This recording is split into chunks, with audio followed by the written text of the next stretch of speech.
আল্লাহ, তোমার রহমতের সামনে আমার গুনার তো কোনো অস্তিত্ব নাই মওলা।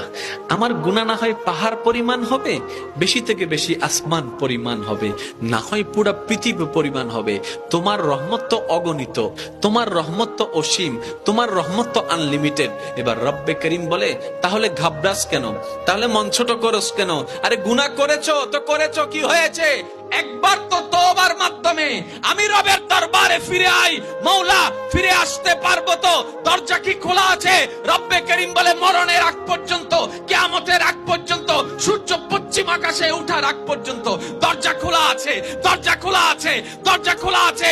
এবার বান্দা বলে, মওলা 24টা ঘন্টার কোন টাইমে আসলে সেই দরজা খোলা পাবো? রব্বে করিম বলে, আরে ব্যাংকের দরজা খোলা থাকে নির্দিষ্ট সময়ে, অফিস আদালতের দরজা খোলা থাকে নির্দিষ্ট সময়ে, এমনকি ঘরের দরজাও খোলা থাকে নির্দিষ্ট সময়ে, এর বাইরে যাই না। কিন্তু তোর রবের দরবার এমন একটা দরবার, 24টা ঘন্টার যেই কোনো মুহূর্তে তুই আসবি, তোর রবের দরবার তোর জন্য খোলা থাকবে। সুবহানাল্লাহ।